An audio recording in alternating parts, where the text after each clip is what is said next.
সব মানুষই আলোর পথযাত্রী।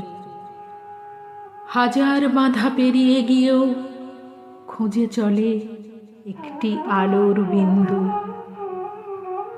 যদিও দৃষ্টি ঝাপসা ফল্গু ধারায়, তবুও মানুষ স্বপ্ন দেখে এক বিন্দু আলোর প্রত্যাশায়।